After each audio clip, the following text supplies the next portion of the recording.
It's back. The Kings of Ruining my taint. We're back for more dark fantasy weirdness. And by weirdness, I don't mean just weird, W-E-I-R-D, but actually the otherworldly weirdness fog of Tainted Grail, which defies space-time and warps everything within it into unfathomable things. But wait a second, didn't Shelfside already cover Kings of Ruin a year ago? That's right, that was chapters 1 through 2, but today we have a much more updated prototype of half the game, that is chapters 1 through 5. And I completed this all solo. You can play the game up to 4 players though, and each chapter is anywhere between 2 to 6 hours long. FYI, this review is sponsored by Awaken Realms, but as always, this being sponsored does not affect scoring. Also, to not sound like a broken record of Daniel, I'm only going to cover the new stuff in this prototype, because Daniel already did a tremendous job covering the earlier prototype improvements over the original Tainted Grail Fall of Avalon. Heck, I had a blast going over that video again. So I would recommend starting there if you haven't watched that already. Go ahead and click now. Or you can check out our written review on our website for a much more abridged version. Where is Daniel, you may ask? Well, he's actually working on another campaign game. Oh my god, this one is huge. But don't worry, I cross-referenced my King's Ruin results with his from the previous review. Also, this review is not going to spoil any of the main points of this game. We will be censoring stuff on screen liberally, kind of like this. But of course, you're going to see a little bit of the early game stuff like chapter 1 right here. Quick overview / how to play because Daniel covered it already. We return again to the weird island of Avalon and are one of the 4 characters just trying to return home. So you naturally find yourself at the King's Pass, the main road that connects everything on the island. Its last waystone broke, meaning that no one can travel between different regions because of the weirdness blocking the path. But then that weirdness is starting to clear up as you start the campaign. The gameplay loop is moving your party around the locations on the island, spending energy to perform actions, and resting at the end of days. The main hook of Tainted Grail is this giant logbook, where after you decide to explore something or are prompted otherwise, you open up to the appropriate page and read away. Depending on what decisions you choose, you sometimes mark off conditions on this paper that will affect later things. Sometimes you'll be prompted to fight others on the island, using a hand of cards from a personalized deck, connecting keys to defeat things for resources, or sometimes crazy bosses. There's also diplomacy for a very similar system, just with slightly different cards. The entire game is all structured through chapter cards, where it tells you to just figure something out, and then you just try to do it. Oh, FYI, there's these 3 huge guys called Kings of Ruin who try to mess up everything on the island. New pros! We have a lot more minis in this new prototype, and with the sun droppedness going on, they are gorgeous to use. Again, these aren't final, and there are some bits and pieces that fell off during shipping, but the minis as a whole are impressive. There's all the horrendous monsters to fight and move around the map as guardians, potential companions you can bring along with you, and mounted heroes. And there's more alternate mounted minis we didn't get to use, but man, these look so messed up in all the right Tainted Grail ways. There's also the unmounted hero minis, of course, and their weird form. New dividers are also useful to organize the oodles and oodles of secrets and other cards in this game. Also, the log booklet has some type of pleather outside, and let me tell you, this is super nice to feel when you're constantly going through the logs again and again. Components in general are awesome. Again, we covered many of them before, but we have the new MDF skill pieces to slot into your player boards, new secret reader devices, an insert for the main box minis and cards. And this is Tainted Grail, so the art continues to impress all the way around. Although I do suspect in some areas there's currently duplicates because they're waiting on more art. We now have a look at the weird forms of characters, with new combat and diplomacy cards for each, and then the new weird form player boards that you replace the inset player boards with. Holy cow, these are looking quite deranged. I mean, I don't know about you, but if I saw a stranger coming out of some mist looking like this, not sure if I want to be doing diplomacy with them, but I guess people in Avalon are used to this stuff. Some rules and component fixes we want to praise. Player aids are legit and now cover everything, including the victory check for combat and taking damage from being in the weirdness. Let's get into the new characters for gameplay pros. So we previously covered Elgin, the candlemaker, and then the arbalist, Gerwin. Now we have two new characters. We have Iunis, the ex-gladiator, huge hulking fighter, and then we have Osbert, the exact opposite of that, who is a trickster, a gambler, and a bard. I know the most about Iunis because I used her for the campaign, and she definitely felt physically bruising to play, with many cards that would hurt herself, but then would do more damage to an opponent. She's great if you like to have long sequences to get benefits. For diplomacy, she had plenty of cards that gave you benefits if the enemy was in the gray or red zone. Her capability to gain terror to recover health is actually super useful after taking a beating. It's just that you have to be careful of ending your days in settlements, which gets you terror because she's an outcast. This was a fun, frequent thematic thing to look out for. Glancing at Osbert, he can craft bombs and snares by just spending energy, and he's gonna really need those consumables because he only has 5 health, and no starting aggression or practicality. His diplomacy is better, and he can even go greedy, like he can risk a bet to gain 2 wealth if you're in the green, and then reset you entirely back to the starting position. Or stroke a luck to roll a die, and seeing if the enemy activates again, or you get an uptick and draw cards. He can also perform music in certain parts of the story, or you can get the skill to beg at any settlement to get money. Osbert is the one to play if you like to be more precise with card play and with some gambling. Iunis is more if you like to be bold and strong to spend health or resources in combat to gain bonuses. As per usual, they both have their own upgrade decks and skills to choose and starting parchment backstories. The next new pro are actually the new Wyrdform cards, which are actually a nice progression to combat and diplomacy. They cost something to play, but are generally better, especially in Wyrdness, just giving you more diversity to use during combat. You also got these Wyrdform skills, but the game ended before we got to use these. And going back to our previous review, you know how we were annoyed that certain locations were choke points for moving, so you kept getting encounters again and again? Well, we're happy to report that that problem has been solved. It's the solution of putting down 2 markers down in locations where the instant effect is triggered. This definitely helped in later chapters when you have to travel more. And then they changed Self-Reliant. It's no longer a buff to gain energy automatically and also help your encounters, rather it gives you a decision to lose health or gain terror in order to get energy. This lets you min-max your 3 tracks more carefully, especially okay to lose health if you're gonna eat at the end of the day. Plus, this also fixed the old Gerwin issue where she would auto get energy from Self-Reliant, while also getting energy if she ate, but she couldn't go up to 8 energy. With the new Self-Reliant, you can just trigger it after you spend your energy. They also fixed her downside to make it way more likely to activate now. Speaking of Gerwin, they fixed her old skill of Fast Learner, because now you also get 2 magic by spending EXP to get cards, which is a possible upgrade path. And they buffed Counter-Strike from before, which is also another possible grab to delete her combat cards without good keys. Okay, now I'm going to report how multiple pros we brought up in the previous review still hold up across 5 chapters, aka half the game. The grind of encounters is gone, marking time passes on your sheet right here is a great way to keep track of how well you're doing, and confining you to certain sections of the map makes chapters more concise without losing story. You just got the same story bang and world without the jankiness of Fall of Avalon's open world. Check out our review over there on that. There continues to be locations to spend resources and energy to heal up to prevent the game from death spiraling. And the double-sided location cards continue to be something to think about for every chapter. And then there's not just an A and B deck for items, there's now revealed to be a C and a D deck. This is further going to help balance in the campaign to pace the item grants. Okay, so now we have some slight mechanical spoilers right before story pros, so if you want to jump ahead to that, go ahead right now. So Claudyne, one of the Kings of Ruin, when you fight him, is a rightfully epic battle, and FYI, I fought him in a different sense than Daniel did in his campaign. He has his own cards he plays based off the Book of Secrets, and the Book of Secrets has plenty of flavor text you're going to be reading mid-fight. It feels like you're getting proper cutscenes as you parry and then deal blows from this hulking monstrosity. Oh, and then he absolutely hits like a truck. So this version of Claudyne I faced hits way stronger than your normal bear that Daniel was complaining about in his review. The other slight spoiler pro are the companions, and to keep it vague, I'll just say they're distinct and very fun to use when you get them. The one I can give some more detail of is this black goat, who follows you around, but at a bit of a food cost. But he can actually help you in combat, although the main rulebook does warn about associating with him too much. And now what we're all here for? The story. This story continues to be awesome. As we mentioned in the previous review, with slight spoilers, you now have the Kingseeker's brand, which is your internal strife where you want to find the one true King Arthur, but then you also want to go home. The decisions you make there has repercussions in this logbook again and again.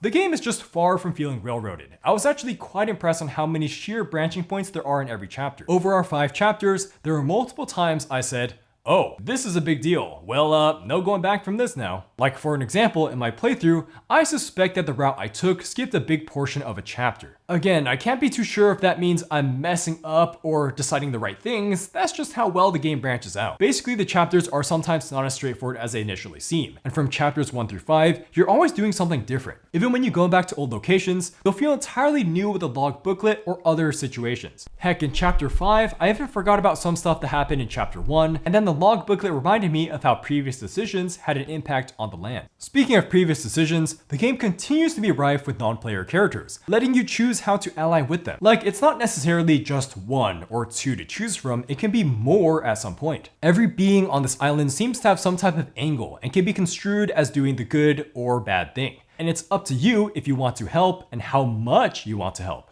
There were some moments in the story that were just jaw-dropping for me too. It was like, oh, that was under my nose the entire time? Or, yeah, that makes sense how that person actually feels. Then one of the chapters has really firm nods to those who have good knowledge of the previous Fall of Avalon campaign.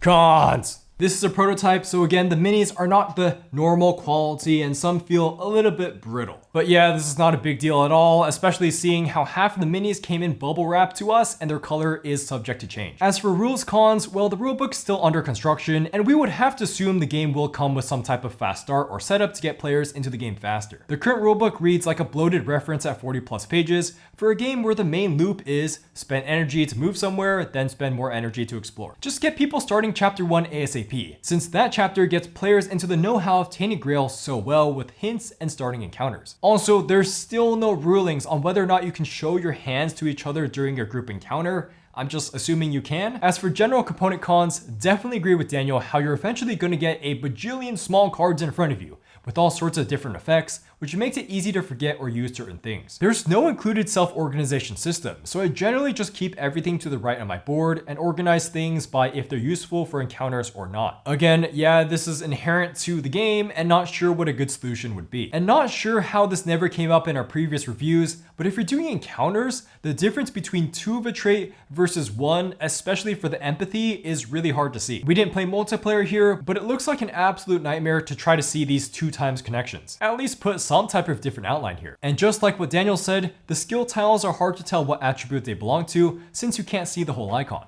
Moving on to gameplay cons, we have this guy, Elgon, who still has the built-in ability to make a weird candle that only lasts 1 day. It operates the same as before. This again is just not that good when you can spend 2 magic to make a permanent Waystone. And then his downside where you get punished for going into instant effects in Wyrdness is tweaked from the previous prototype. But there are so many Wyrdness locations that have instant consequences already, so he still gets punished fairly often. Remember in Kings of Ruin that sometimes you're supposed to go through Wyrdness, so the other characters' downsides don't hit as hard as this. Maybe restrict this penalty to once a day or something? The next 2 cons are just the same as Daniel complained about before. First, going insane again doesn't do much outside of panicking during encounters. The possible energy loss while exploring isn't that bad. It just doesn't feel that consequential to go insane. I agree with Daniel that you should have some sort of insanity deck you flip for when you're insane. It could be every day. When I went insane, it was just like, yeah, cool, okay, I panicked a little bit during combat, cleaned up that combat, and then just ate some food,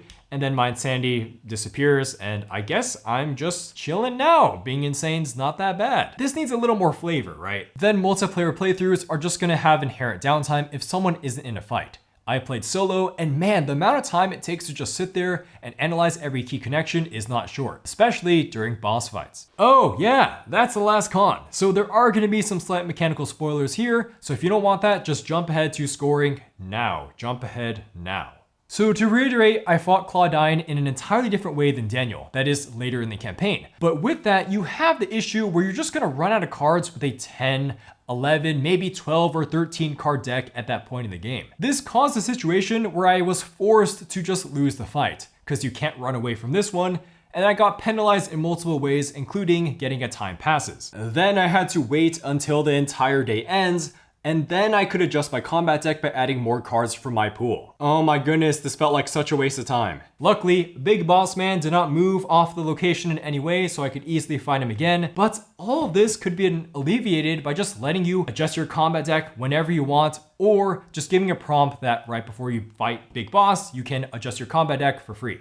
Wait, doesn't the boss have a mechanic to reshuffle your deck, so having a smaller deck is not a big deal? Well, yes, it's true, it does, but again, it happens really slowly on the boss's turns, meaning that you could have many turns where you don't draw from your deck and you're just getting pummeled. In fact, for me to have any chance of winning this fight as Iunis with the story path I took, I had to get Gladiatorial Meal, which resets your deck to 5 cards if your discard is empty. And this might have been the story path I took, but the boss definitely felt tuned to a party of 2 or more players rather than 1, because it's really stretching you to do so much damage to kill it. Like, it's possible I got to it eventually, but it feels overtuned. Like, don't get me wrong, fighting Claudyne is still really cool. It makes you approach combat in all these new creative ways, but fighting it should not be this difficult. In a game mostly about story, the boss fights should just be less punishing to lose. Like, think of a video game where you can repeat a boss fight over and over again because when you die, you go back to a checkpoint. If that's not the choice here, then just make the bosses easier to kill.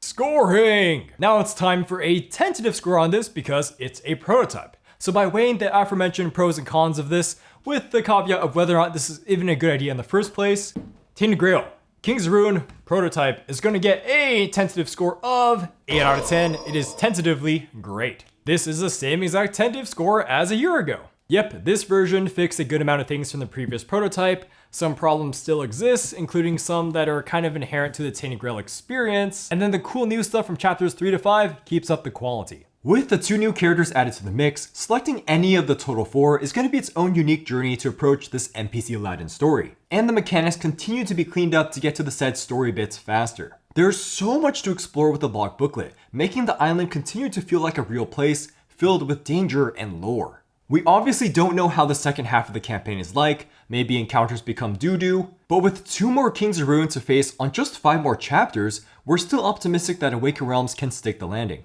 And also, just like we said in the first Kings of Ruin review, they're really doubling down on the Tainted Grail experience to be with a smaller group. Because my goodness, there is so much reading to do in this log booklet that doesn't really work well when you read it aloud. The original Tainted Grail did have the app to help narrate verses, so that'll probably be here for Kings of Ruin. And remember, if you're not in an encounter, you're not doing anything. Oh, there was one location that was pretty whack to me, and I wasn't sure if it was that way because of the decisions I made up until then, and I was leaning on putting it in the cons. But then I read the prototype notes and it said it was undergoing changes anyways, so more reasons to be optimistic. The game just continues to deliver with less cons than before in my Iunis playthrough. If you're the choose your own adventure lover who loves to get lost in dark fantasy by putting your nose into a thick book of an unraveling world with all the cool minis and art, Kings of Ruin is definitely for you. If you're into Tainted Grail already, you made the absolute right decision to back this one. My personal score for Tainted Grail, Kings of Ruin is going to be a 7 out of 10. I have a good time with it. The best part about Kings of Ruin compared to the 2 scenarios of Fall of Avalon I've played is that the mechanical jank is really cleaned up, which leaves room for the story. And woohoo! Yes, this story is awesome. It continues to deliver. I'm still of the opinion I would have more fun just reading the log book with maybe some minimal components here and there, and that would probably be like a 9 out of 10 experience. The story is just that cool. Sometimes my body is just clenching up with my heels all raised and tense, and I'm flipping through the pages because I'm just so excited what's going to happen next. Deciding what NPC to help is really fun, and discovering new locations or finding new uses for old locations is also fun. And doing this all solo means I don't have to wait for anyone else, so I can just get to the next story bits faster and faster and faster, and even combat is cleaned up while playing solo. Oh yeah, for the combat, of which I did a lot more of since the last time I talked about King's Ruin, I ultimately feel mixed on it. On one hand, it feels quite satisfying to do big damage and get loot. I like Iunis' playstyle, all the while using cards you hand-picked for your deck. And then the boss fight against the hulking Claudyne while throwing down my strongest moves was definitely gut-wrenching. But encounters most of the time take slightly too long to take me out of the story. Just like before, I'm like, wait, what was going on after analyzing all the keys so closely? Plus, it is possible that come chapter 7 or 8 or 9, I'll be seeing encounters again for like the 3rd time, and I'll be getting kind of bored of them. I've already seen some duplicates, but I know the encounter deck is doing a pretty good job of keeping itself fresh as the game goes on, so time will tell. Holistically, I was close to putting this to an 8 out of 10 solo with improved solo speed, getting more invested into my character's progression, the NPC drama, and figuring out more and more about the island. But all the component moving around is slightly tiring, and some chapters did feel like they slightly dipped in quality, although they were still fun. So I have some fun predictions. If I keep playing through the campaign, because I'm totally down to finish it, I think my personal score could range from a 6 out of 10 to 9 out of 10, depending on the chapter scenario and how the game ultimately ends. My imagination just isn't quite as vivid as Daniel's, but I'm still very immersed in this Wyrdness island. Ultimately, a ton of these thematic experiences are very memorable, and there'd be times after playing the game, I'd be looking at the components or going out on a walk and being like, yeah, that Tainted Grail moment was pretty neat. So very lucky to be able to share this island with you guys. Thank you for watching the video to the end. As always, this being sent to us by Awaken Realms did not affect scoring, just like our review for the previous prototype. Again, check that out if you haven't already, or watch our Fall of Avalon review. Anyways, thank you to our patrons for making videos like this possible. We got all you guys right here. And then we also got our Mad Lads of Cardboard. And yeah, I think I will actually try to finish this game. Like, actually, we will see. Maybe there'll be a video on that. I know Daniel was interested in also playing through this campaign, so more Tainted Grail in our future. Anyways, see you later. Like, comment, subscribe, tell me what you think about this new version of Tainted Grail. I know we're all hyped to get the game delivered, so yeah, share it below. I'll comment. I'll respond to you.